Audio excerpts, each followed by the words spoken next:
WNTM. Thank you for listening to News Radio 710 WNTM. Uncle Henry here with you this morning along with Mary from Mix 99.9. We're here today to talk to Mobile's Public Safety Director, James Barber. Mr. Barber, thank you so much for coming in and talking to us here on News Radio 710. Well, thank you for having me. We've got a lot we can ask you about, but the topic that so many Mobilians have been concerned about, talking about, is the topic of guns in the community. And a lot of us have watched you deal with this issue in trying to understand it and improve things. Set the stage for us. Where are we now with guns in Mobile? You know, I guess to really explain the problem that we were facing for the past couple of years, we had almost 1,200 handguns that were turning up in the streets that are being stolen. And that's just what's being reported to Mobile police. That doesn't include the metro area. And it doesn't include the guns that are not reported to us, which we know that number is underreported. But these are the same guns that we're seeing show up in violent crime scenes. They're showing up in robberies and shootings and in murder cases. And they're mainly being taken from unlocked vehicles. And so it was a huge problem. If you remember, in January 20th of this year, one of our officer, Sean Tudor, Mobile police officer, responding to try to pick up a gun trafficker that had violated the conditions of pretrial release, was also shot and killed with a handgun taken from an unlocked vehicle. So that, I guess, sets the stage for the problem that we're facing as a community, as a country, really. It's happening all over the country. Well, we've talked for several years about people leaving guns in unlocked vehicles. For a lot of us, it's hard to understand why anybody would do that. Is it hard? Now, in your line of work, you've got to respect the gun every day. So is it a surprise to you that people just leave guns in unlocked vehicles? You know, I don't think anybody is more frustrated than law enforcement about leaving guns unsecured so that they're easily accessible by criminals. And, you know, we've been pushing those PSAs and trying to get the public to understand that we adamantly defend your right to legally own and possess a firearm, as well as your right to defend yourself. But the very firearm that you bought to protect yourself and your family, you're arming the very criminal that you're trying to protect yourself from just a few feet out the front door where your family is sleeping. And that's a very scary thought if you think about it. I mean, it's almost as bad as loading a weapon and putting it on your front porch before you go to bed. And so that's the problem that we're seeing. We knew that inevitably a homeowner would interrupt one of these gun traffickers, and it could cost them their lives. And we saw that happen in West Mobile in the Spring Grove shooting that we're currently under investigation. So what happened in that shooting, if people aren't familiar with that case? Yeah, in this particular case, we had a group of individuals that we know were going through the neighborhoods within that area. We released some of the video of those individuals, and what they're doing is pulling on car handles, looking for guns. And, you know, I was reminding you earlier, Mary, that, you know, what used to be a petty thief looking for the change in your ashtray or your radar detector or something like that has changed. That is not what we're seeing today. What we're seeing are people targeting cars to get weapons that they can then traffic into the street, and those are the gun traffickers. And they're very violent individuals. 2 Alabama police officers so far, 1 in Birmingham and 1 Mobile, killed by these same gun traffickers. And in this situation, the homeowner interrupted? It appears that the homeowner interrupted as they were going through his wife's car. This homeowner was actually getting up to go to work, so he wasn't alerted to any problems out in the. He just came out at the wrong time. Exactly. He's going out to go to work. It's in the pre-dawn hours, so it's dark, early morning, and he walks out right into what appears to be an auto burglary in progress, and it cost him his life. Now, I had not, like you said, I thought that it was just, you know, sometimes kids or, you know, people looking to steal things. It's just petty cash or whatever's in your car, but this is organized? Yes, these are groups of individuals that we've seen operate, oftentimes young people, late teens, early 20s, that are using this as a source of income to access these weapons and then traffic them into the streets. And so you're talking about $400 or $500 semi-automatic pistols that are being trafficked for anywhere from $50 to $100 on the street. Are they ever breaking into cars, just like smashing windows and things? We do have some smashing of windows or breaking in, but 80% of the vehicles guns are being taken out of are unlocked vehicles, and so there's no alerting anybody. You know, there's no setting off alarms. There's no glass breakage. They can merely just open that door, reach in the console, remove the weapon, close the door.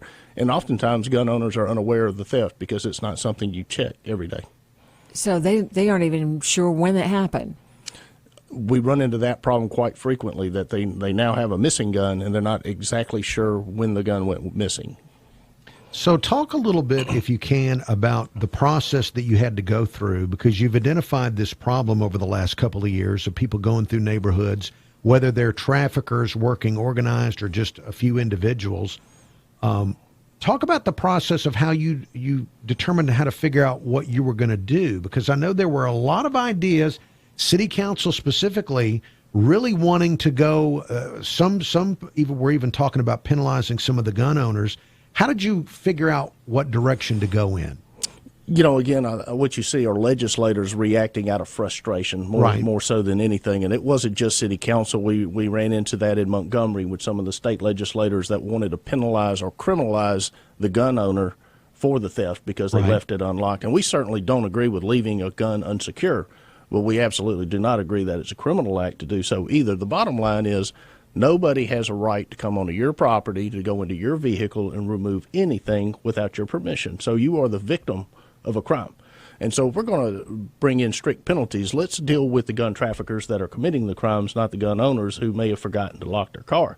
But at the same time, raising awareness to gun owners about this problem and that they are being targeted. And a lot of these gun owners are thinking, well, I live in a safe neighborhood. Well, that is exactly the neighborhood that they're targeting, because that complacency is what causes you not to worry about locking your car. And I do want to bring out, we're talking about Mobile, but what I'm talking about is a Mobile metro area. And okay.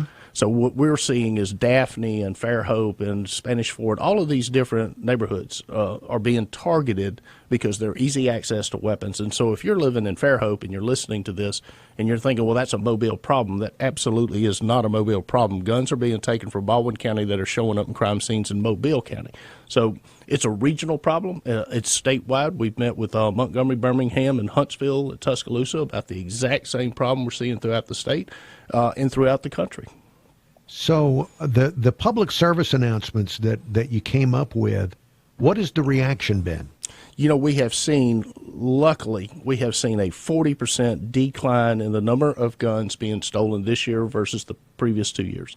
And so the public service announcements are working. I've had several individuals come up to me and say, hey, I saw the commercial, saw the PSA, and got up and immediately secured my weapons. It reminded me to go lock the doors or go remove my weapon. And so we are seeing that drop, and we're very pleased to see it, because we didn't see it for about the first 3 months. So that 40% decrease really has only happened over the last 3 months out of 6. And so huge difference that we're seeing. So that's one thing. One of our strategies, raise public awareness, reduce the easy access to these guns, and make it tougher for criminals to get them. The other one was to go to Montgomery and make it a felony to knowingly possess a stolen firearm, so that we can do something with these individuals before they pull the trigger. And there was some concern out of Montgomery that it's a nonviolent crime. Well, let me assure you that in the inner cities, an individual carrying a stolen high-capacity 9mm pistol is a violent offender. He is going to use that weapon. It's a matter of time, and we need to be able to stop him before that trigger is pulled, because after the trigger is pulled, there's nothing else you can do. One goes to the graveyard, one to the penitentiary. I didn't expect you to get any resistance in Montgomery. It seemed like something that would be an easy slam dunk piece of legislation that everybody would recognize, that stolen guns are a huge problem. There's nothing good ever going to come from a stolen gun. So I'm surprised that you had a little resistance, but it still passed. You know, we actually ran into a huge resistance. Resistance. Really? Initially, out of the House Judiciary Committee. And if you understand the landscape of what the legislators are dealing with, overcrowded prisons, there's a DOJ pressure from DOJ to get prisoners out of there. So the concern was that we're making a felony out of a property crime. My assurance to them was, this is not a property crime. It's kind of what I was telling you. This is not a petty thief anymore. This is a gun trafficker. They're very violent. Again, 2 Alabama police officers killed trying to stop these people this year alone. And now we have a homeowner that's been killed doing everything right, trying to go to work and take care of his family, and he's killed by these thugs that are arming themselves with these stolen handguns. And so Montgomery, the police chief, the public safety director, Ronald Sands from Montgomery, as well as me and Chief Batiste, met with Chief Patrick Smith out of Birmingham and Chief McMurray out of Huntsville, and we all gathered in the House Judiciary Committee to tell them what we are seeing as law enforcement officers in this state. And that's when it began to turn. The tide began to turn really quickly as soon as we began to speak in the House Judiciary Committee, and they got it. They understood the problem, and they understood how significant this was. But it took all the major city chiefs and public safety directors collectively to really explain what we are seeing. Did you also have any involvement from the state attorney general on this issue? Not from the state attorney general. This was mainly the main police chiefs of the major cities of Alabama that went there. And if you understand how Alabama legislators are, many of them are rural areas, and so they don't really understand the problem of an urban environment. And so what's completely fine maybe in certain parts of Alabama is not good in our urban areas where we're seeing the most violent crime. What about the district attorneys around the state? Did you have support from DAs? Yeah, we did have support from the District Attorneys Association as well as the Sheriff's Association. Ashley Rich was very supportive of this type of legislation. The one piece of legislation that I thought was probably the single most significant piece of legislation that would have protected the citizens of Alabama died in the Senate Judiciary Committee, and that was the constitutional amendment that we were pushing to stop violent repeat offenders from being released on bail back into the community when the evidence is such that there's a likelihood they will reoffend. That's that revolving door that Gotcha. Everybody is so tired of. And law enforcement is frustrated with it because we know the guy's going to reoffend. The judges know that they're going to reoffend. They've already reoffended, violated conditions of release. There's no indication that we can do any condition of release that can safely protect the public from this guy, and yet they're given bail again and returned to the streets. So did that legislation fail for the reasons you just outlined, that they're worried about filling up prisons that are already way filled? Just all the pressure from the federal government on the prisons? You know, there's this false sense that they're somehow relieving pressure on the prison, and that's not true. When you return a shooter back to the street that you know is going to shoot again, at some point we're going to have to put that person in prison. But why are we waiting 1 or 2 years before we do that? Because the havoc that this person can release on the public in victims that were unnecessary. And so the argument that they make is actually not a viable argument. I mean, I can't imagine it's unconscionable for me to ever release somebody back into the community that you know is likely to reoffend and shoot somebody else.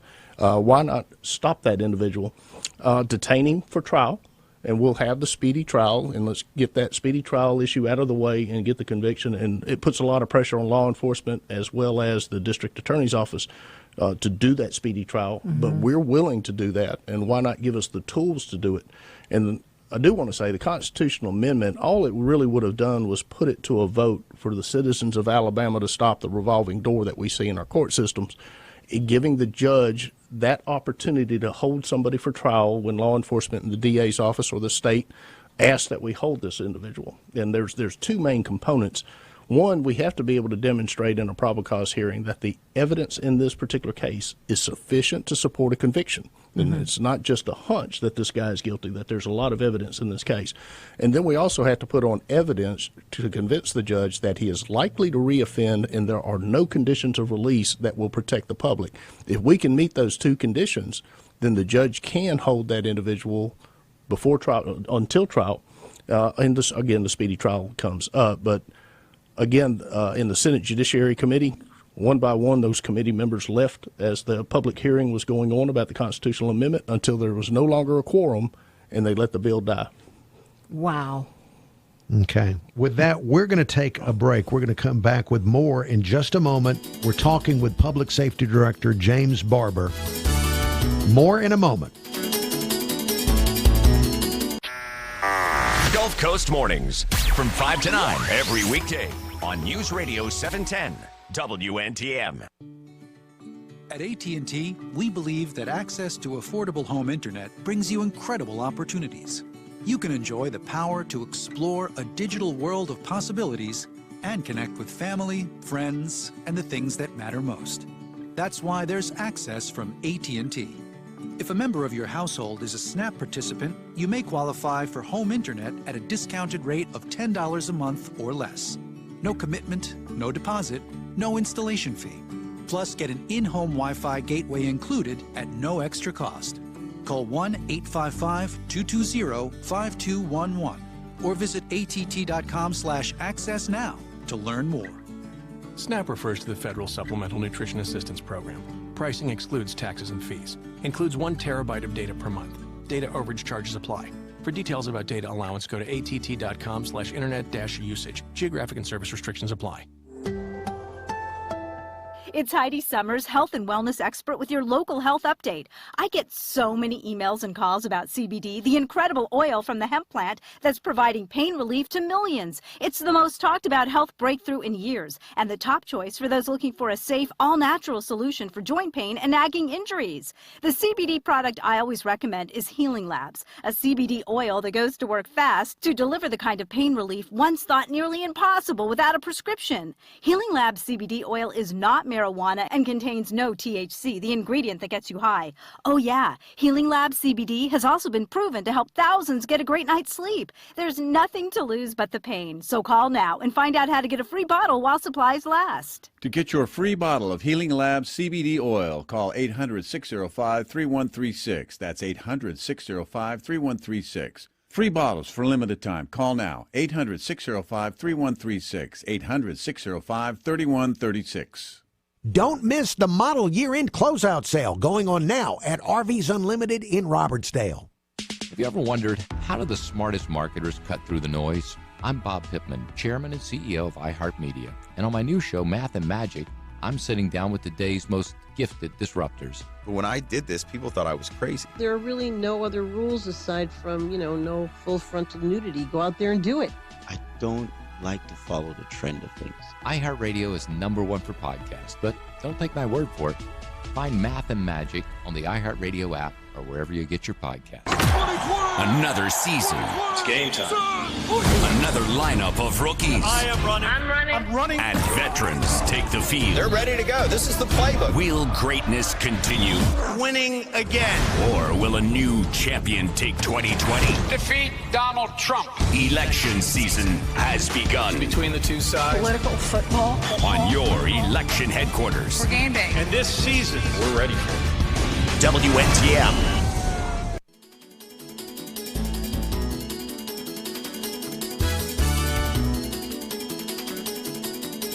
We're back here on News Radio 710 WNTM. Uncle Henry and Mary from Mix 99.9. And our guest today is Mobile's Public Safety Director, James Barber. Director Barber, it seems like every time we turn on the news, there's another shooting somewhere, somehow. Is that just a perception that it's increased in Mobile, or have gun incidents gone up significantly? No, we are seeing a significant amount of gun incidents, and so, but it didn't just happen this year. So looking at a trend line, I guess, over time would be what you would really have to do. But what we do see is that there's an easy access to weapons, which is what we were talking about, these unlocked vehicles and people specifically targeting guns so they can traffic into the street. And so we're arming individuals that otherwise should not be armed. They shouldn't have access. They can't buy these weapons. They're either too young to buy them or they're forbidden to possess a weapon because of prior convictions on felonies. And so they're getting these through the black market and then they're carrying these weapons. And people ask me all the time, whatever happened to the fist fight? Well, it went the way of the 9mm. You just don't punch a guy that's got a 9mm. You go get a 9mm yourself, and then you're ending up out there, in a confrontation, and you resolve conflict with gunfire instead of fighting. And so going out to the youth center, we went, and Mayor Stimson went with me to talk to some of these young people that are involved in shooting incidents. And it would shock you. I mean, most of them, when you ask the question, why are you even carrying a gun, they all say it's for protection. And so we as a community are doing a very bad job, I think, and making sure that our children are growing up in environments that they feel safe at, that they don't have to arm themselves. And so there is no reason for young people to be picking up these high-capacity weapons because it's inevitable what's going to happen, either an accidental shooting or it's going to be used to resolve a conflict, and then it's too late. One goes to the graveyard, one to the penitentiary at that point. Now, I heard you talk about this when this topic came up with the Mobile City Council. Members of the Mobile City Council, I think it was the Public Safety Committee, wanted the same info from you. They wanted to know where we stand with gun violence. And it occurred to me that it might be politically difficult to have some of these conversations because this is happening not in every neighborhood in Mobile, even though there's a danger that your gun is going to be stolen in some neighborhoods. But a lot of this conflict is restricted to certain neighborhoods, and a lot of the individuals that it's happening with, they're coming from family situations where there's nobody raising them.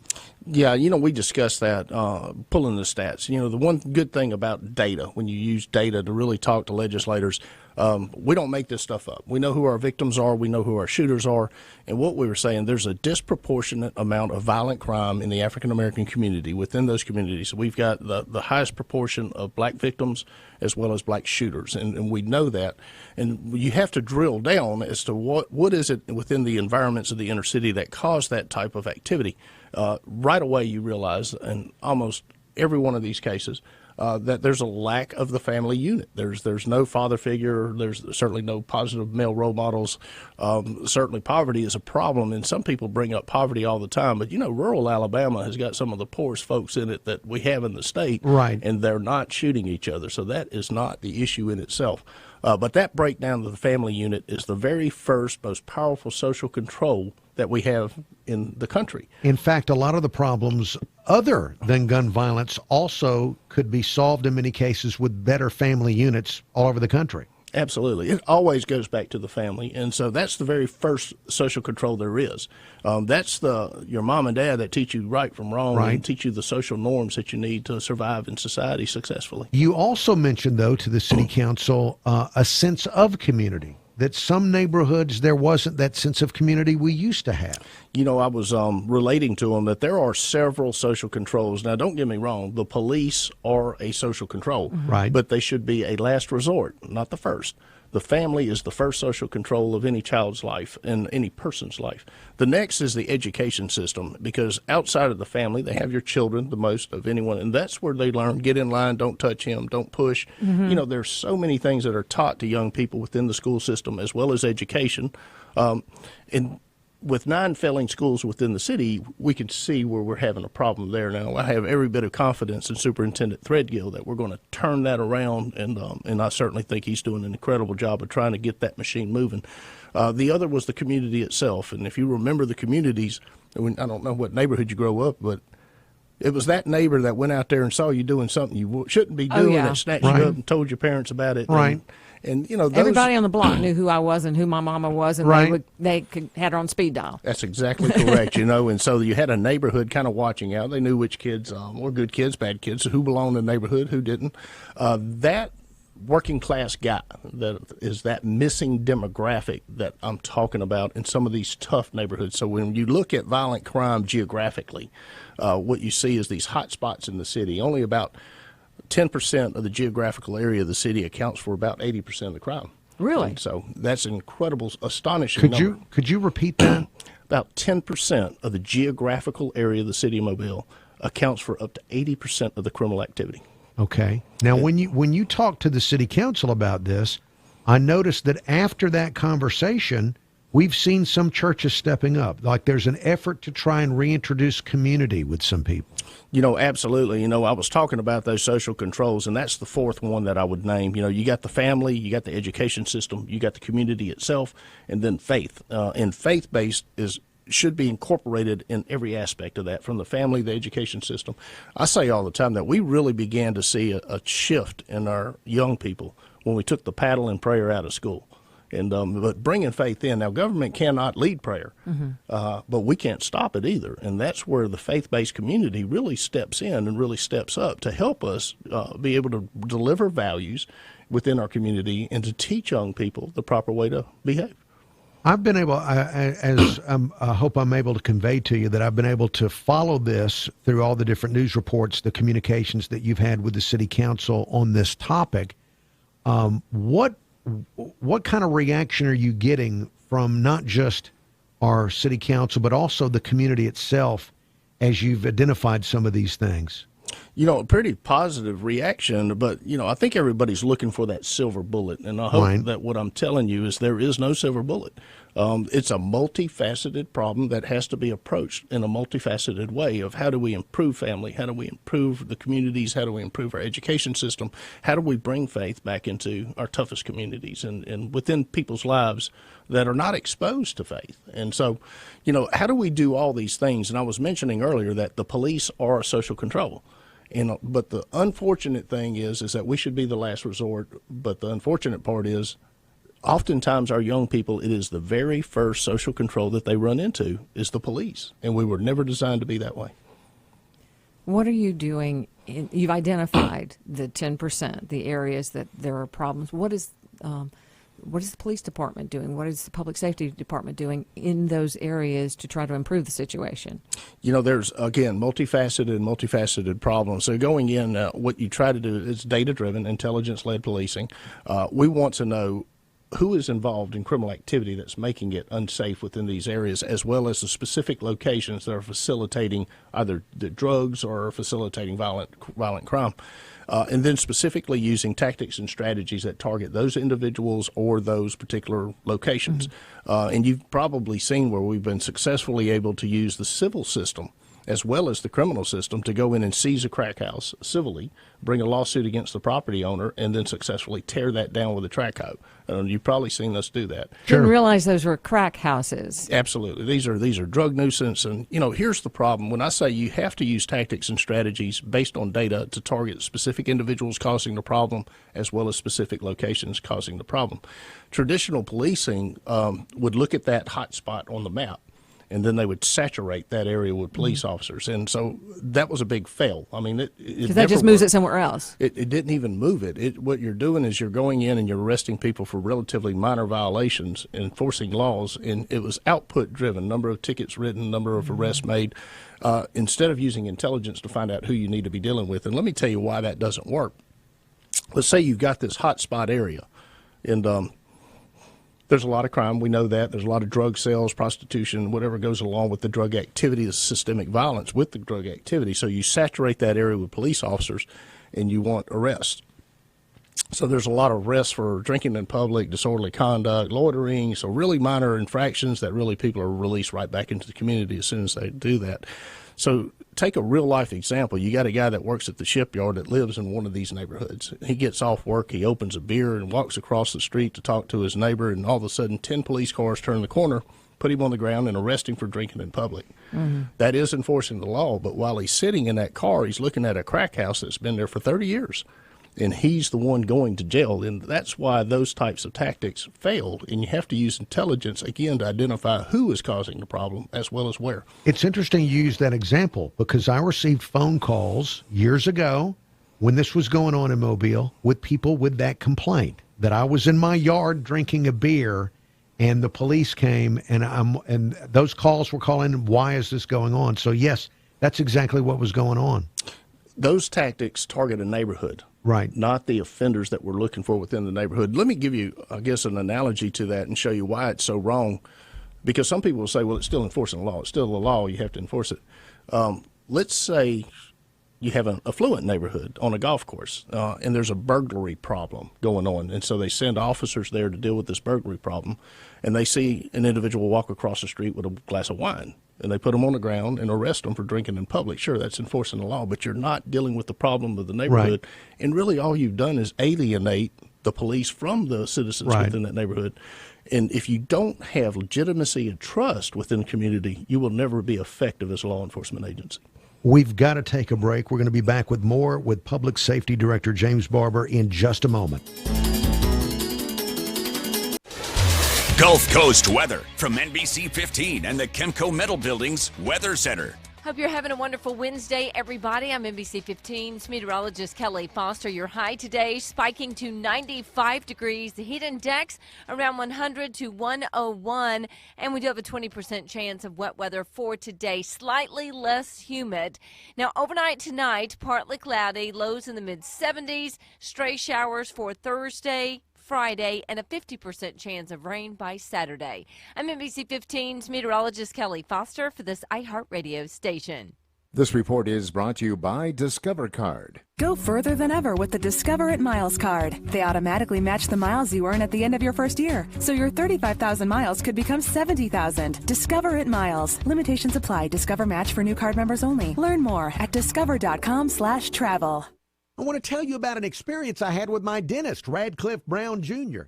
He's located at 1501 University Boulevard in Mobile. I had a cracked tooth and needed a crown, and it turns out that Radcliffe Brown Jr. has state-of-the-art equipment that allows him to make crowns while you wait. It's a same-day crown, and what a blessing it is not to have to wear a temporary crown and then go back another day for the permanent crown. And by the way, the same-day crown was an amazing, perfect fit.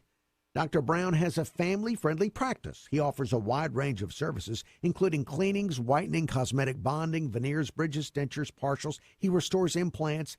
I picked Radcliffe Brown Jr. because friends of mine recommended him to me, and now I'm recommending him to you. You can call him at 251-342-5636 or look for Radcliffe Brown Jr. DMD on Facebook. This Saturday at Harley-Davidson of Pensacola, it's the Alzheimer's Mason a Difference lunch with 3D Eats and Tea. Second annual event for the Walk to End Alzheimer's, which means 50% of all food sales will be donated back to the cause. How sweet. As are the Harley's Angels, serving up free beer and water. Always drink responsibly. Plus a bounce house to keep the kids occupied. And by the way, Harley-Davidson of Pensacola is now hiring full-time fit specialists. You can apply in person today at Harley-Davidson of Pensacola. Hey, it's Buck Sexton here. You can now celebrate victory just in time for July 4th. Our good friends at Noble Gold are offering all Patriots and Trump supporters a special deal on an amazing set of 2 distinct collector pieces that I've already gotten. By the way, they are incredible. You see, they celebrate our president's second year in office. First, there's the beautifully minted 1-ounce solid silver Trump 2020 Freedom Coin. You got an image of Donald J. Trump on one side. The other side has some of his major achievements. The second piece is the new 10-ounce solid silver .999 bullion bar. I mean, this thing looks incredible. I've got this one sitting on my desk right now. It's got the words "United We Stand" inscribed on it. The craftsmanship on these are amazing. They're both IRA approved. For Independence Day, Noble Gold is offering both of these incredible pieces at $20 off. Go to TrumpCoin2020.com and use code TRUMP20 or text TRUMP20 to 511-511 and save $20. Plus, get a free Trump Pence 2020 bumper sticker. Text TRUMP20 to 511-511 today. Standard text rates may apply. For more information about contests on this station, go to newsradio710.com/rules. This is News Radio 710 WNTM. Fox News, I'm Chris Foster. Special counsel Robert Mueller will testify in Congress about his report on Russian election meddling and questions of obstruction of justice publicly July 17th. Now I hear Mueller's going to go yet again. I mean, how many times are we going to go through this stuff? President Trump on Fox Business Network. New York Democrat Jerry Nadler chairs the House Judiciary Committee and says if the White House tries to stop Mueller. I doubt that they would succeed because Mr. Mueller is an honest man and understands that that congressional subpoenas are not optional. In Chicago, the president's son, Eric Trump, says he was spit on by a worker at a restaurant. It reportedly happened at the Aviary cocktail bar on Tuesday night. The Chicago Police Department confirmed they assisted the Secret Service, but did not confirm if Eric Trump was the target. Trump telling Breitbart News, quote, "It was purely a disgusting act by somebody who clearly has emotional problems." Fox's Tanya J. Powers. This is Fox News. Smart speakers make it easy to listen to your favorite hosts. Just have me set an alarm. Alexa, set an alarm for News Radio 710 WNTM on iHeartRadio. News Radio 710 WNTM. Uncle Henry and Mary of iHeartRadio here. We're talking with Mobile Public Safety Director James Barber. And we've been talking about crime issues in Mobile, the gun problem. You've mentioned drugs several times, and you've talked about the social structure breaking down and that causing a problem.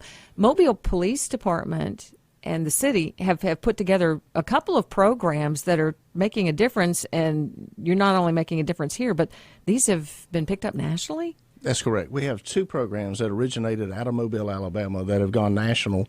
To talk about one of the first ones, was the Bridging the Gap program. I talked about young people and the lack of social controls in the education system.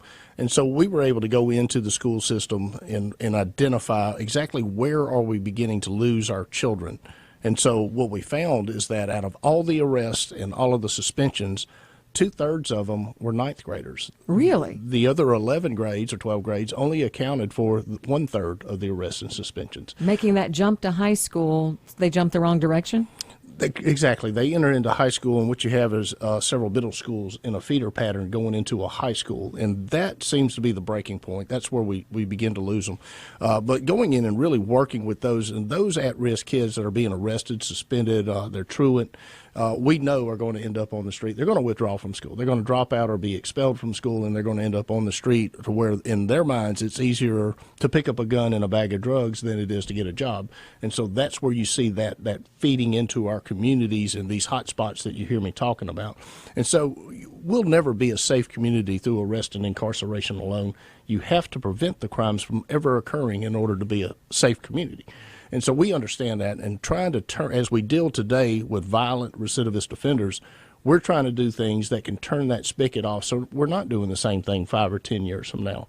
And so in a strategic sense, really touching those ninth graders and Bridging the Gap does that. We bring them collectively in partnership with the school system, U.S. Attorney's Office, and the FBI office, and bring these kids to the Mobile Metro Range where we begin to work with them as police officers on what to do and how to, what do you do when you encounter a policeman on a traffic stop, maybe engage a police officer in the streets, or a police come to your home, and how do we do that in such a way that we can de-escalate those situations, as well as work on, just the values and social norms that young people need to know as they engage publicly. That was picked up by the FBI. We went to special agent in charge meeting up in Chicago, where it was presented to the 56 or so field offices of the FBI, and was picked up nationally. And so we're pretty proud of that program. The other program is how do we deal with those individuals already on the street that have not crossed the line into violent crime, but are engaged in low-level drug activity. And we know that drug activity leads to the systemic violence that follows the drug activity. And so we begin to identify those individuals in low-level drug activity, and instead of arrest, they're actually brought in and given a choice. They can go to Metro Jail and take their chances in trial, or they can join a program called the Second Chance Program, where the police department works with community members from the very community that the offenders came from to keep them off the street, to be a father to their children, to get off of drugs, and to get them a job. Sometimes that requires residential drug treatment, whatever it may require. It's a one-year program.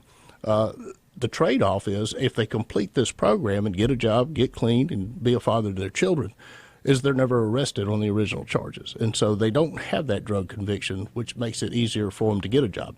Now, the hammer is that those drug charges are held over their head. If they don't do the program, then they certainly will be arrested and prosecuted. How many people have gone through this program? I can't give you exactly. The program is continuing. It began in 2014, and so you've got 5 years worth of program. I would say we have a 50% non-recidivist rate. In other words, that are successful. I know one of them went on to become a supervisor down at the shipyard and is being a father to his children. And so several of them actually stay in touch with the police officers that worked with them to get them off the street. And so that was a huge success for us. It's a better rate than the prison system as far as recidivism. So intervening at these key points in the ninth grade when kids are choosing a path, and low-level drug offenders who have not yet crossed that line into violence, intervention's the key. Absolutely. Again, you can't wait until the trigger is pulled. Nobody wins in that situation. Two families are forever affected, one to the graveyard, one to the penitentiary, and it's too late. It's just too late at that point. And so being able to intervene at an earlier point before that trigger is ever pulled is very key to actually making the city, making our community safer. We understand that, working with the community to make sure that we do that in partnership. The key thing to the success of the Second Chance program, when I told you the community leaders from the very community that these offenders were offending. Tough sell. They participate in this. I'll tell you, the first time, instead of issuing arrest warrants, we issued letters identifying them as a low-level drug offender and that we do have cases on them. And they're basically invited to come down and meet the chief, and explain why they're committing these problems in our community. But the community members are in this meeting from the very community that they are offending in. And so they have to explain it in front of them. Now, before they get there, the evidence is already given to the community members, the undercover videos, the undercover audio. And so they know they're offenders. They can't come in and say they're not. Right. And so, the choice is given, prison, or they can end up the victim of a violent crime, out on the streets because of the drug trade, or they can take this option, which gives them a second chance at life. It's amazing. Yeah, very successful. It was put on at the U.S. Attorney's Conference up in Washington, D.C. It was so well received that then Loretta Lynch was the Attorney General for the U.S., brought her entire committee team down here to Mobile to study this program, to meet not just meet the offenders, but to meet the police officers and meet the community members to really study it as that program also went national. We need to take another quick break. We'll be right back with our remaining moments with the Public Safety Director for Mobile, James Barber. 2020 presidential election is around the corner. They had the best intentions, but one by one, they're dropping like flies. Come with us and be a part of this. The 2020 presidential elections happen here. WNTM. This is John McNeil of Mobile Bay Financial Solutions. Virginia, our family has been helping people retire for nearly 100 years, and we've seen a wide range of emotions. It's true. Some people are excited, some people are nervous, and some people are downright terrified.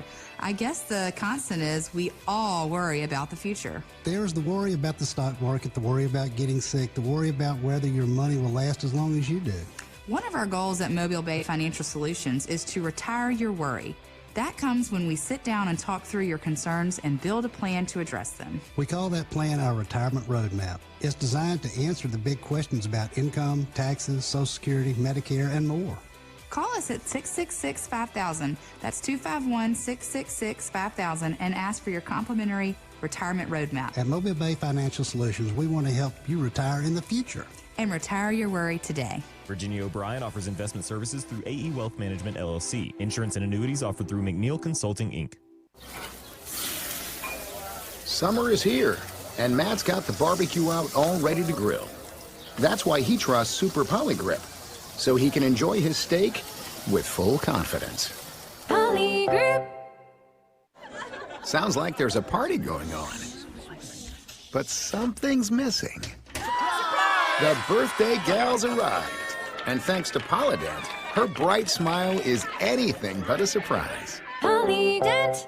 Finding great candidates to hire can be like, well, trying to find a needle in a haystack, but not with ZipRecruiter. Its powerful technology actively finds and invites qualified candidates to apply to your job. That's why 4 out of 5 employers who post on ZipRecruiter get a quality candidate through the site within the first day. So while other companies might deliver a lot of hay, ZipRecruiter finds you the needle in the haystack. Try ZipRecruiter now for free by going to ZipRecruiter.com/free. That's ZipRecruiter.com/free. Take care of your skin by seeing board-certified dermatologist Dr. Thomas Bender with Advanced Dermatology and Skincare Center, a forefront dermatology clinic. Find out more at Dr. Bender's website, advanceddermclinic.com.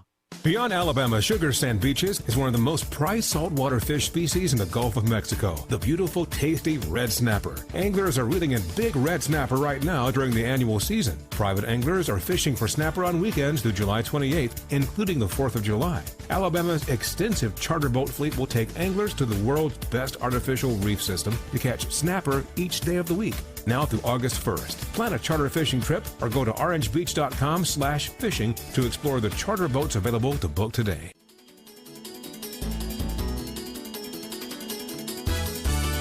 We're back here on News Radio 710 WNTM. Uncle Henry and Mary Booth. We're talking with Mobile Public Safety Director James Barber. Uncle Henry, you were mentioning off the air a national program that had featured the Mobile Police Department. And yes. The thing that you mentioned about that program was that it was the police department and the community working together. Well, most of us have never watched the Mobile Police solve someone's murder. Mm-hmm. And it was, I think the show was First 48, and they showed how detectives were solving the case. And what reassured me about Mobile was watching how the community, they had all these different people in the neighborhood willingly coming up to the police and helping them solve the crime. And And it occurs to me that in some cities in the country, you're not going to get cooperation from neighborhoods and you're not going to solve crimes. And it just reassured me that the neighbors were, that citizens were helping the police solve the crime. So I'm glad I saw that. You know, building legitimacy and trust within the community is paramount to an effective police force. It's the only way you're going to be effective in solving crime. You have to have the engagement with the community. To give you an example, Mobile Police, talking about these homicide cases in the first 48, we have like an 85% clearance rate. And you compare us to Chicago and here not too long ago, Birmingham, who were suffering about a 25% clearance rate in homicide. And is that all because of the relationship with the community? Absolutely is. Being able, the community, and right now with the unsolved on Spring Grove that we talked about earlier where the homeowner walked out, is really engaging the community because somebody knows something. And certainly the police weren't there when it happened. We need this information so we can identify the individuals responsible for that homicide and bring them to justice. And we've had a great turnout from citizens trying to help us. We've ran down dozens of leads, and I'm very confident that at the end of the day, we are going to have that individual in custody. Do security cameras help? We ran a system called Project Shield with the police department. Again, public-private partnership. Homeowners associations, we can tap into school cameras because we know the threats that we have with schools. And if you want to talk briefly about that, we will, about how do we identify potential school shooter, and there's certain at-risk behaviors that we look for as law enforcement. But also the Ring camera has become huge, and that's a doorbell camera. It goes right where your existing doorbell is. It's high-quality HD video. It picks up motion and records that motion, notifies you on your smartphone, as well as audio. And so it has helped us in several of our cases. There's a campaign coming out for Mobile Police where you can go online, register your Ring cameras, and we can map these cameras throughout so that if we have a Spring Grove situation, we can look at the Ring cameras in that area and go back and look during the time of the incident, who was moving about that neighborhood in the early morning hours and what did they look like, what were they driving, and again, very important in helping us solve crime. Because like situations like the one you're talking about, it was a group that they were going from house to house and checking the cars in the driveway to see if there were any unlocked vehicles. So chances are someone else's camera could pick that up. That's exactly correct. And unfortunately, our victim didn't have camera systems, but we did have camera systems within the neighborhoods around there that were able to help us give images that we could then release to the public and try to identify these people that we want to talk to. And again, the correlation, again, being that it appears that he interrupted a car burglary. We know these individuals that are pulling on car handles are involved in car burglary roughly at the same time and area that this homicide took place, which is why we wanted to talk to them. How else can we help you? Again, public awareness, I think any opportunity, I believe the fundamental purpose of government is the safety of the public. And it's the fundamental, if not the sole legitimate purpose of government. And so holding government officials accountable and making sure that we're doing what we need to do as a government to keep our community safe. Certainly as the legislative session comes up again, I'm not done with Montgomery. Okay, I will good. be back. I would love to be here on the show to really raise awareness. If we can get that constitutional amendment to the ballot for 2020, it really becomes very important that the citizens of Alabama understand why that is so important in keeping us all safe, to be able to hold those violent recidivist offenders so they don't shoot again, and we'll hold them until trial so that we can give them their fair trial. And of course, locking our cars. Yes, locking the cars, making sure that we keep that message out there. I've already said we've seen some immediate, very good results, and we're very pleased with it. But it's one of those things you have to continue to have that conversation to keep reminding people that this is an issue, and just don't take a lackadaisical attitude toward it and, just get complacent again. And then we see this flow of guns, illegal guns, back into our streets. What about I come out like this man did and I see somebody going through my car? There are a lot of people that would run in and call the police, but there are also people I know that might relish the thought that they get to intervene in their own robbery. I'm going to guess you're going to advise people not to do that. Again, I'm going to remind everybody that what we're dealing with are not petty thieves. You are dealing most likely with armed individuals that are, in the Spring Grove case, very capable of committing a homicide. And again, remind you that even police officers responding to that same situation, armed and trained, we've lost 2 in Alabama. So very violent individuals, they actually have the drop on you. They're usually not by themselves. There's multiple individuals, and you don't know exactly where all of them are. And so as a homeowner, my suggestion is call 911, stay on the phone, give us the best description you can, and let's let law enforcement deal with it. Now, we've got just a few minutes left in the show, about 3 minutes left in the show, and this probably can't fit the answer in this time. We'll find out. We've noticed over the past several years that there have been so many high-profile cases with police in our country, and we are a community that backs the blue. We really do, it seems to me. There are other forces in the country that don't seem to as much. Is it difficult now to recruit police officers? You know, it is very difficult, and not only that, the whole movement, I guess anti-police, the narrative that we saw nationally, has hurt not just law enforcement and the perception of law enforcement in the country, because what happens in Ferguson and Baltimore affects the way people look at Mobile police officers. Sure. And so, it's very detrimental, I think, on a national level. We saw violent crime go up in a lot of our major cities after that. They call it the Ferguson effect. Mm-hmm. And it had a lot to do with law enforcement not being as proactive anymore because of this attitude toward police. And so you have Ferguson and Baltimore, but we're not immune to it. Here in Mobile, Alabama, we also had our own controversial shootings. Sure. And then right on the heels of that, you had Baton Rouge and then Dallas, and then you had Minneapolis. And so all of that is a national narrative that affects the way people perceive police. And granted, it's not the huge portion of people, but it's certainly people that want to see it that way, and they want to make a statement. And so it can be very detrimental. It's not only increased violent crime, it has made our communities less safe because of that. So you're looking for more police. You're always recruiting, right? We are always recruiting, and people ask me all the time, who would want to do this job anyway, and why do they do it, and where do they come from? And I tell them, they come from our towns, our farms, they come from our city streets. They're ordinary people with an extraordinary sense of duty to protect other people against to separate the law-abiding from the lawbreakers. And so from wherever they come, I'm thankful every day I get up that they do come and they do this job. And it's a very difficult job. They have incredible expectations, extraordinary, unrealistic expectations that are put on the police to be able to resolve every one of social problem that we have within our community. Okay. Well, it's... you say they're ordinary people with an extraordinary sense of duty, although most of the time when I meet the police officers that I do, they don't seem to be ordinary. They seem to become extraordinary people because of that sense of duty. It is that extraordinary sense of duty, but it's much like, the sheepdog was born to protect the sheep from the wolf, Okay. But when the wolf is not around, the sheep are wary of the sheepdog. And so it's just the nature. But when the wolf comes, that sheepdog is going to be directly straight at it, just intuitively after that wolf. And we thank God every day we have men and women that are willing to do that run toward the sound of danger and gunfire when everybody else runs away. All right, we're out of time. Public Safety Director Barber, thank you so much for sharing your time with us today. Thank you for having me. All right. And we have news headlines coming up next here on News Radio 710 WNTM.